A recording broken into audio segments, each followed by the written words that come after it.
Hello and welcome to what is and who should play it and how do you play it type of series. And to start me off, I'm actually going to go with Civilization 5 by Sid Meier, Brave New World edition. So I'm just starting a single player game here. I've just let it select who I'm playing, and apparently I'm playing as Shaka Zulu. You'll notice that in this first introductory screen, as it starts to load up, it tells you a little bit about the leader that you're playing as. I've actually not ever played as Shaka Zulu before, but what I can see immediately as someone who has played a little bit of Civ before is that my melee units cost 50% less to maintain. Now that's quite good when it comes to battling and military victories in this game, because the military units do cost quite a lot to maintain, and in this case with this particular leader I've got a 50% saving on my maintenance. It does mean that if I'm going for a different sort of victory, a cultural victory or a religious victory or a scientific victory, that doesn't necessarily help. Also, these units require 25% less experience to gain their next promotion. So that's quite an interesting thing, especially early in game, because when we start the journey here, you'll see the first thing that happens is you start your game with one of these little flags, which is a settler, and a little battle axe, which is a warrior. And everybody starts with the same thing. And I've started close to some water. There's actually a nice little stream running through here, which means that I've got nice fertile land here. And I actually have my settings. This little button here that looks like a beehive allows you to select how you want your settings. This is an overview that tells you exactly how strategic these tiles that I'm on. There's my settler again, and this is a blank tile. This one has wine on it, this one has a mountain on it, this one has dyes on it, and these little green apples are telling you how much food can be produced from these various tiles. I actually don't like to play in this particular view. However, if you have a low frame rate, if your internet doesn't like to keep up with a game like this that is graphically quite complex, even though it's not a fast motion game, then you can actually take it back to the normal view. But I do have these icons still. I'm just thinking from the map menu, I still have my resource icons on. I can turn them off and you'll see I don't get to see this, but I like to see, even in this view, what those resources are and how valuable they are to me. Here I am on my tile next to a water tile, which means that if I want to build boats, there is somewhere for these boats to leave from. It's quite a good place for a city to set up. So I'm more than happy to just found my first city here. And there we go. I now have a city. The city of Walundi, which will be historically something to do with the Zulus. But here we have an edit button. If I press on my city, a whole bunch of options appear. If I'm producing something, I can change the production. I can do things with it. I can see exactly what's happening at the moment. I have one citizen, and every 5 turns I will have another citizen. The more citizens you have in your city, the more you have to feed them and look after them, but also the more powerful your city is. You can also buy a tile. At this stage it's saying that's the next available tile to buy. However, I don't have any gold, so I can't buy any tiles. What you may see if you watch other people playing is that they have named all their cities things that amuse them. So there is an edit button here, and you can actually change the name of your city. So since I always play all my games as VeronicaSlayer, I'm just going to call my founding city Veronicaville. And now you can see it's actually called Veronicaville. And I can return back to the map. I've made my move with my settler. This one is now highlighted, my warrior. I have to do something with it, and there's several things I can do, but first of all, the prompt that I'm getting from the game is not what do I want to do with my warrior, it's I have to choose some sort of production. My city has to be producing something. This little gap here demonstrates that there's nothing being produced. When I start to produce something, it will show what I'm producing in that. So I will select a production, and in this case I can make a worker. A worker can turn these resources that I have in my tiles into things, food, farms, in this case a winery, but it requires, as you can see when I hold it over, requires calendar, which I haven't researched yet, so I can't do that yet anyway. Scout. A scout is very similar to a warrior. It's not as good a fighter as a warrior. However, there are limits to the way a warrior can move. A scout can always move 2 tiles at a time. But a scout is very good for just checking out your local territory. And a monument, now you can see here there's a little icon here which means that my economic advisor has recommended this is the thing I should build. A monument will increase the culture in my city, so it makes my city a more desirable place to visit in the later game. So, and it also does cost some money to cost some work to maintain, but it does add culture. So I'm actually going to build the monument first. Now it's saying I have to research something. So as I said, I really want to get this calendar so I can have this wine. However, I haven't researched anything yet. And the first options for research are pottery, animal husbandry, archery, and mining. I've had lots of rocky looking surfaces here. Mining is quite handy because I can build mines and I can also chop down these forests. Archery is fairly obvious because it just means that I can build archers as well as these hand fighting warriors. Animal husbandry, I'm just having a look on the tiles that we can see so far. All of this white stuff is the fog of war, which means I haven't been there yet, so I don't know what's there. But if I had a few cows there, or a horse, or deer or something, actually deer needs something else, but animal husbandry would be useful. And pottery is quite a vital part of how we have become civilized people, and pottery leads to sailing and also to the getting the calendar, which I need for this, and also you can see here writing. It also allows me to build granaries, and it allows me to build the shrine for faith rather than just the cultural monument thing I was building before. However, somewhere out here in this fog of war are enemies of two kinds. Other players, which in this case, because I'm playing single player, are all AI, and barbarians. And this one warrior, or even if I had built a scout before as well, are not going to fare particularly well against them by itself. Also, if I want to build more settlers and make new cities, they kind of need some protection. So I'm actually going to research archery first. This is usually my first move. And now it's saying a unit needs orders. I've got to do something with this warrior. Now I want to see what's beyond this, so I need to move towards it. When I click the movement button, which was what I clicked before, which is this one here, it shows me how far I can move this guy. Now you'll notice that here, this way, I can move 2 spaces, but this way I can only move 1. And the reason for that is that a warrior can only move 1 tile of rough terrain, so this sort of foresty stuff. It can move 2 tiles. If I had 2 of these plain tiles, I could move 2, but actually I can move the second one because I've only moved 1 out of my allocated 2 moves on this smooth tile. So this is probably quite a good direction for me to go in. I can do the same this way, and I can actually do the same this way.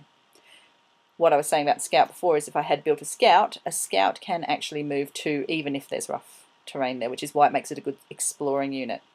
Now having moved to here, you can see, please wait, what it's doing is it's processing the other players, so the AI players and the barbarians and things, they're moving now. They're doing their moves somewhere else.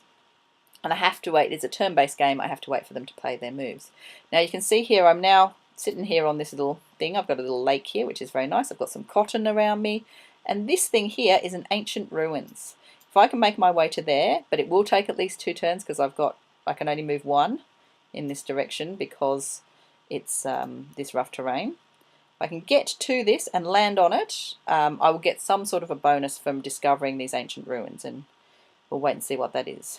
Okay, so it's my turn again, and I will move to the ancient ruins, and it says your unit equips itself with advanced weapons found in the ruins. So that's actually quite a good one. My warrior guys with those little axes have now become spearmen, which is fantastic. And again, that was the end of my turn, so I'm waiting for my turn. Each time I will have different things to do. I only have 1 active unit at the moment. The other unit I had was a settler. It turned into a city, so there was nothing to do with that one.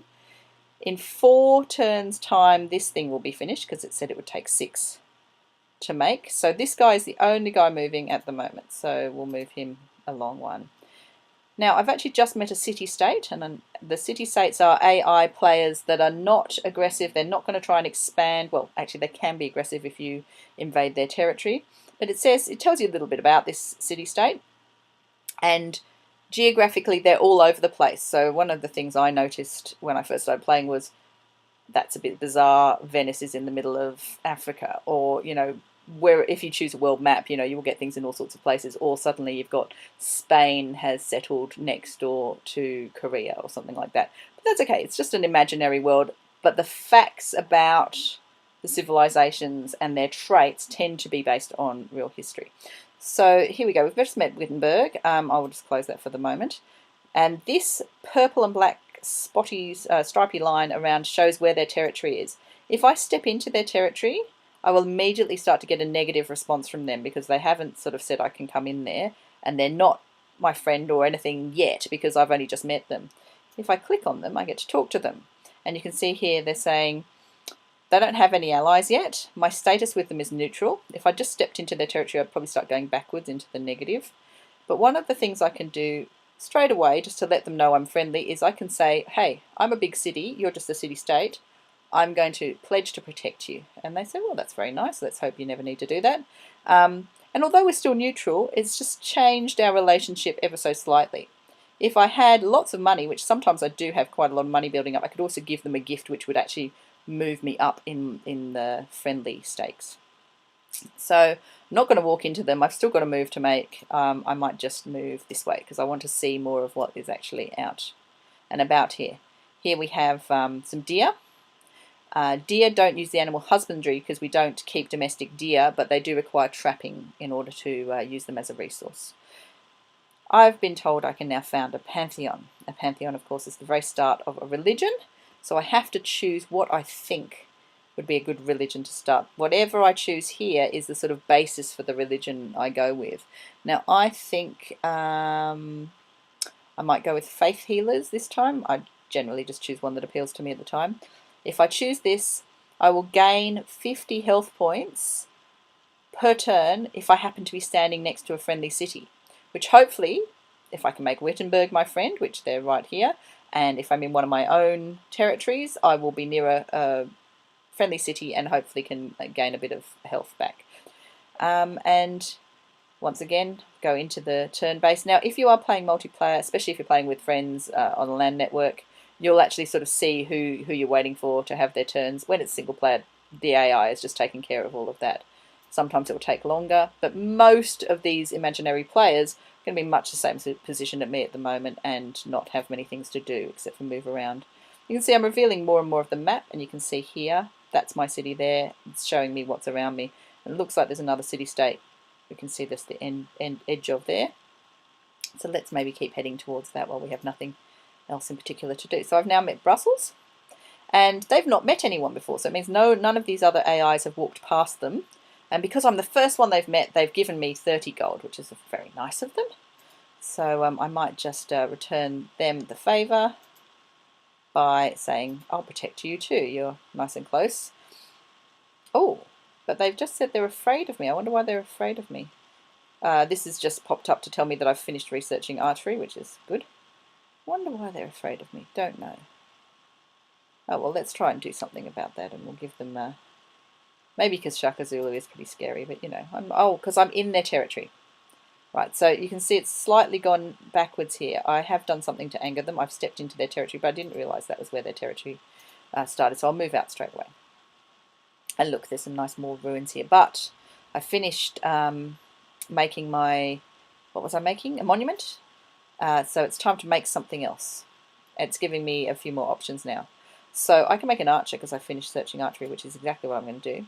But I also could have started making, you might have noticed there was the Temple of Artemis, which is a world wonder. And world wonders, obviously, if you build them, if you manage to get them in your territory, you're going to have great culture and great tourism later on.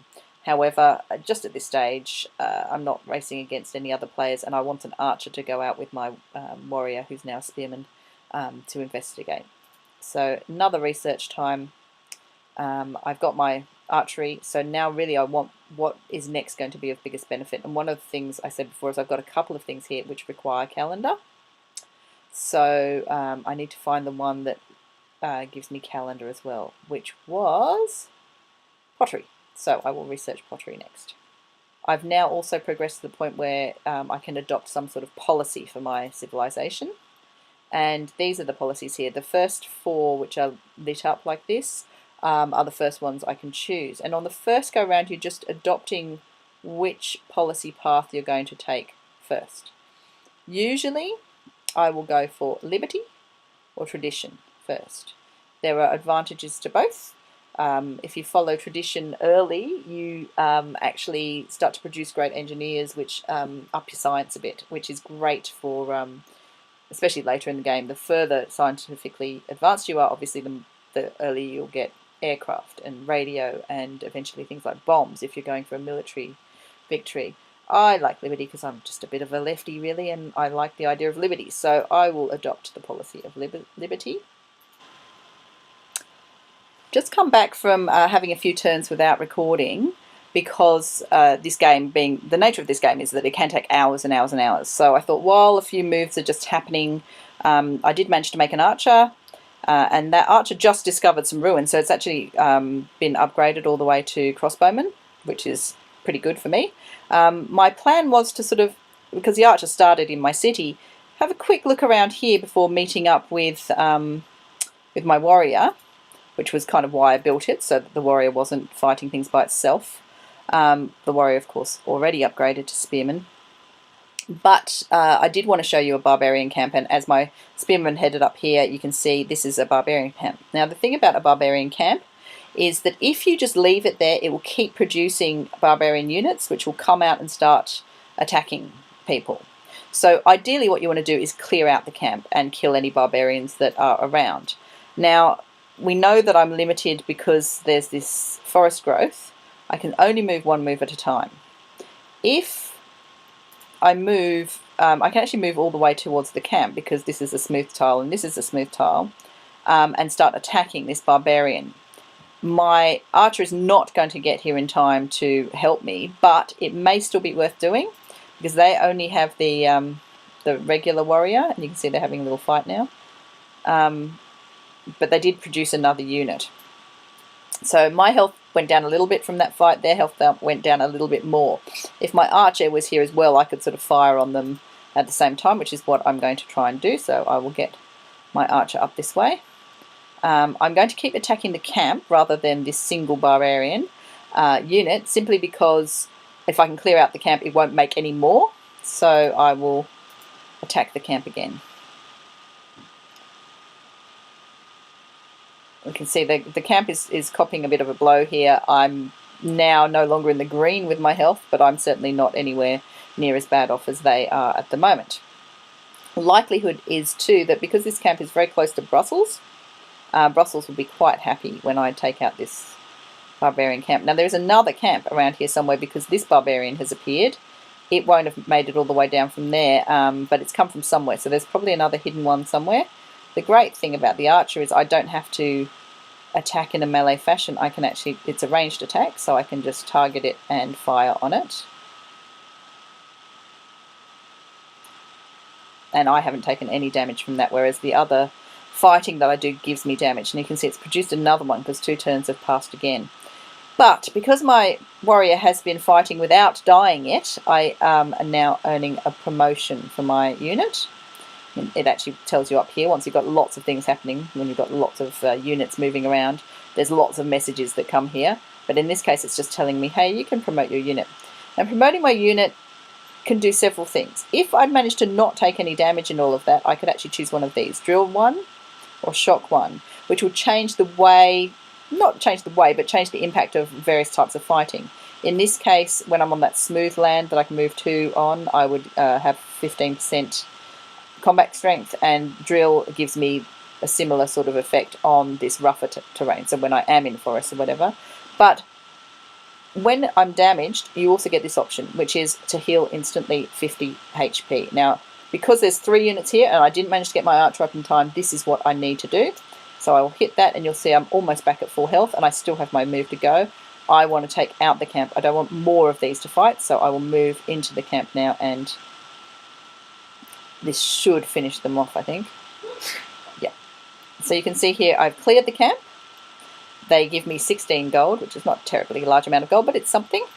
And hopefully this will actually keep some of these city-states around me pleased. In fact, I may even get a message shortly saying that you have cleared a barbarian camp near Brussels and they're very happy about it, or something like that.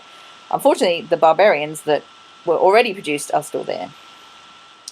And there's 2 of them attacking me from 2 sides. So my unit is really is getting a bit of a battering there. I will continue to try and take out this one over here. There's only one of those guys left. Now here, obviously, I could continue to fight. I will almost definitely take this guy out because he's on that much health, and I do have more health than that. However, this one has more health than me, and I'm going to take a little bit of damage just doing this. So what I might do is back away a bit from them to a square that is conveniently far enough away. Now this one's probably the best one for me to go to. Oh, I've got another promotion. This is probably that Shaka Zulu thing where it said you get extra promotion, because usually you wouldn't get an opportunity to heal up as quickly. So I'm going to take it and actually go and attack this. Had I been another civilization, I would have done what... why doesn't it want to let me do this? Yeah, it does. I would have done what I just suggested there, which was move back to this square here, because it's 3 moves away from this guy. So I could have gone there and healed up a bit before attempting to continue this fight. In the meantime, I've been continuing on my research, and I've just researched writing. So I have to choose another research. Previously, I did finish researching calendar. And I went on to writing because of the scientific advantage that gives you, but I would now like to also research sailing so that I can use the fact that I'm near the water. And I will try and meet these 2 guys up so that if they do have to fight together... Oh, hang on. They're actually have each other's backs, so to speak. So we'll finish off this barbarian, which that did. It has damaged me just a little. And we'll start moving him towards the other one so they can move around together and have each other as backup should they come across another barbarian horde. Okay, in the meantime, the construction, after I'd finished building my archer, I started to build a worker so that I can do something about these resources I have. Now the main things that you can build, if you have just a nice little square of nothing land like that, it's a farm. It's perfect for a farm. There's 2 food outcrops per tile, but we do have these other things. We have this, which is the dyes. We have this, which is the wine, which is considered to be a luxury resource. And then we have the forest, which can be either chopped down, so it can be made into a farm, or it can actually be made into a wood mill, which is quite useful for the civilization as well. But in this case, what I'm going to do is just jump in straight away and give my people wine. So I get, again, 2 moves. I could move 2 squares, but I can even move 1 square and do another move. And the move I'm going to do is construct a plantation, which is what calendar has allowed me to do. And it will start to harvest that wine. A luxury resource improves this up here, happiness. You need a certain amount of happiness just to keep your civilization going. When you're at war, or when people are fighting you, or if you don't have enough food, or all sorts of things that can happen later in this game, your happiness will reduce. And connecting to luxury resources, so either through trade with other civilizations or by farming them, as I've done there. I'm just going to move a bit closer to my other guy. Those things will give you happiness, and it's quite useful to keep an eye on your happiness. Let's have a look. They're asking me to produce something again. Okay, so I've produced a worker. They're working. I've produced an archer. Now I could take some time to actually produce something that might make my civilization more powerful later on. And if I do it now, early in the game, someone else won't have completed it. Because with these world wonders, you get 1 go. If I start building this, which is what I'm going to try and build, the Great Library, it's going to take 24 turns. So I'm going to carry on in the background while that's building. If someone else beats me to it, if someone started making it a turn before me, I won't get it. And all that time that I wasn't producing something else will be wasted. But I'm reasonably confident at this point that I may be able to get it. There are other things I can do to accelerate it if I'm lucky. So as I say, I'm just trying to meet these 2 guys up. But what I might do is leave him here and heal him. So this little red cross on a shield, if I hit that, he won't move. I won't have turns to move until he's fully healed. He's just fortifying until he's healed. And it's time to adopt another policy. Now, during the time that I wasn't recording, I got another one of these, and I decided to continue this liberty rather than unlock another one as well, which sometimes I do. So I went down this avenue of liberty because now I get to select this, which is collective rule, and what this is going to give me is a free settler. I don't have to build the settler, it's just going to give it to me as part of the bonus of following this particular avenue of liberty. And you'll see now in my city a new settler suddenly appeared, which means I can have another city. The biggest problem with having another city, and I'm just going to give a quick scan around my area, is I don't have my warrior guys here. They are all up here. Oh, actually one of them's there, but you know, they're busy. So if I send my settler out, it is at the mercy of things attacking it. It still might be worth doing. These things here too, when you first have a settler, the game will tell you where it thinks are the best tiles for you to select to build a city on. Now, I actually kind of agree. Up here is quite good. It's not next to the sea, so it's not ever going to be one I can have ships coming in and out of, do trade that way, build a lighthouse, any of those sorts of things. But it's near some gems, which are always good. It's also near incense, so there's 2 luxury resources within, and actually silk as well. So if the borders expand into the right areas, there's an opportunity to really up my happiness here. Also, it's got a mountain range on one side. And most troops, there's only one I can think of, which is if you play as Carthage. Most troops can't cross mountains. They have to go around them. So it's quite a good protective barrier for a city. So I might just do exactly that. And what I might do is aim to have another city near the coast as my next city that I start with my civilization. So hopefully this is giving you a reasonably clear overview of how to play. And the advantages of some of these decisions that you make. I'm now in this sort of forest land, so I can only move one tile at a time. Luckily, actually, this archer is here, so it can keep a bit of an eye on my... I might just move it one across, so that if a barbarian suddenly appears, I could fire on it to try and protect this settler. And because my other warrior is still fortifying, I don't have to move it this turn. It's still doing that. The worker has finished making me a nice little winery here, vineyard, and you can see my happiness has gone up to 6. My people are pretty happy, but they still don't have anyone producing any food, so I might send them over to this tile here, which is the nearest one that's suitable for building farm on. Now, you may notice that, as I said, the blue line tells you how far you can move in that move, but when I hover over here, it shows it will take 2 moves to get to there. I can still select that, and by doing that, it's become an automated move. Next move, I won't have to move that unit because it's already got an instruction. It will go straight to there, but it does mean I won't have to do anything with that for one whole move. So here I'm going to build my city, and you can see it will always name it the city that it originally wanted to if you've changed the name of it, which I did. And I'll change this one as well. And since, as I say, I play as VeronicaSlayer is my game username, this one can be Slayer City. So we've got Veronicaville and Slayer City, and we'll go back to our normal game. Now that this is safely there, no one stole my settler, which can happen and is quite crushing sometimes, I will move this archer up to meet up with that spearman, who should almost be healed by now. Also, Slayer City, being a new city, isn't producing anything, so I need to produce something there. And I generally do start everything with either a monument or a shrine. You can see here my economic advisor is suggesting a monument would be good. So let's just go with that. What is the game? How do you play it? But also who should play it? So I think this is actually something for me that is quite important, simply because I have a teenage son, I have an almost teenage son, and obviously I like to play computer games. And naturally there are some games which are more suitable than others for various age groups, or just even various interests. I mean, you know, the age is obviously not an issue as to why I should or shouldn't play certain games, but there are certain games that just don't appeal to me.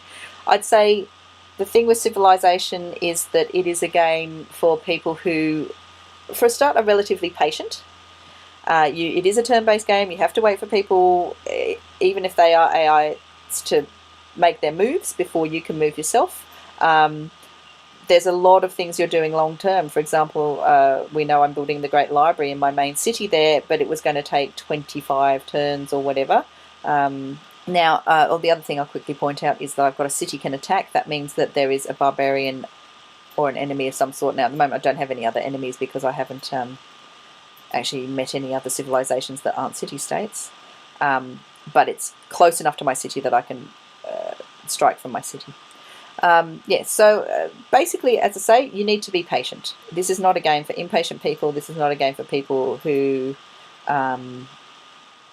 like fast-moving games. This is a strategic game, and it is a simulation game, and you need to be willing to go through the motions that are required to achieve various things.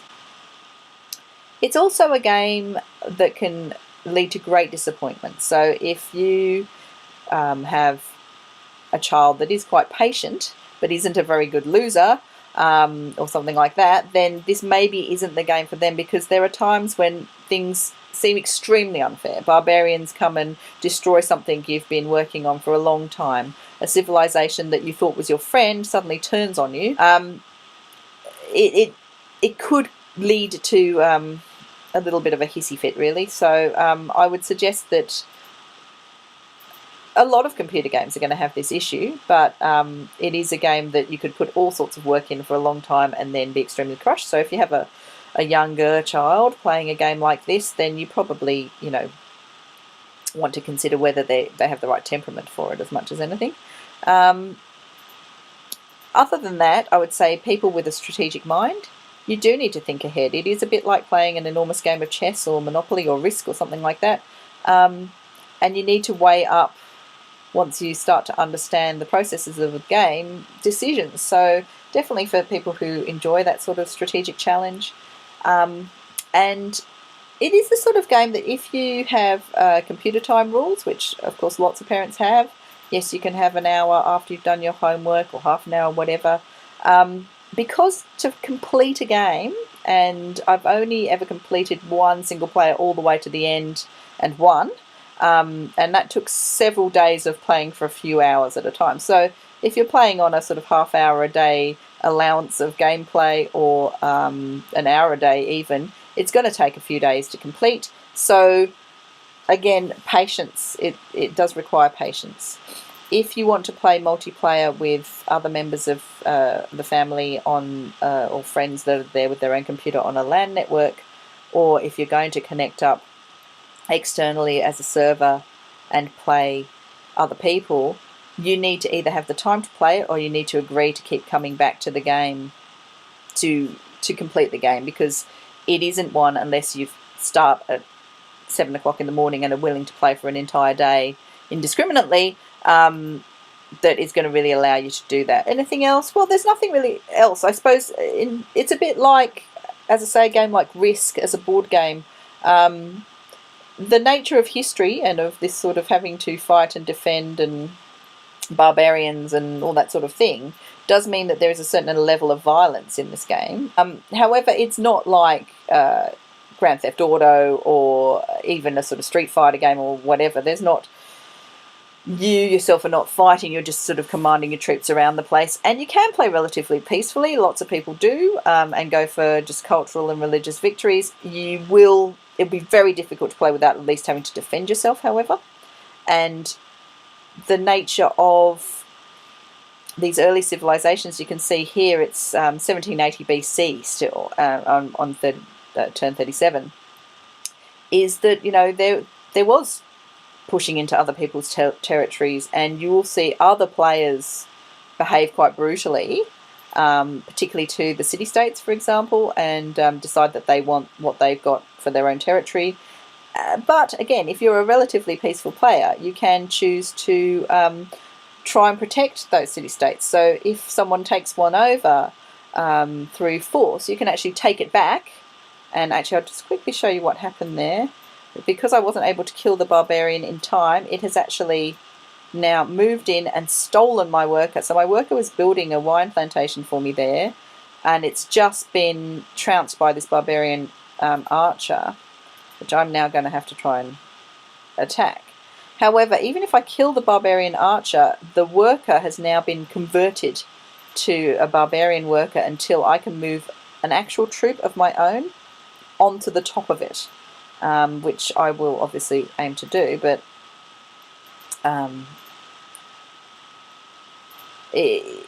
these are the sort of things that happen, and this is why I'm saying if you do have someone, if you are dealing with a younger child, there are some games I'm going to tell you are not suitable for children or for anyone under a certain age. And of course there is a certain amount of sophistication in the reading that's required for this game, so obviously it's not necessarily suitable for little kids, but if you had a 9 or 10-year-old who's interested in strategy and interested in war, but every time they lose a game they throw something across a room, this might not be the game. It can be very disappointing. I hope this has been a useful video introducing you to the game machinations of Civ, the basic ideas behind it, and a little bit of a guide as to who maybe should be playing it. I've been VeronicaSlayer. Please do subscribe, like the video, share it if you want to. I will be doing others. I plan to do a similar one for Don't Starve, a similar one for Minecraft, a similar one possibly for Gary's mod, but I'll have to recruit the assistance of my kids for that, and many other games as they occur to me. Thanks very much. Bye.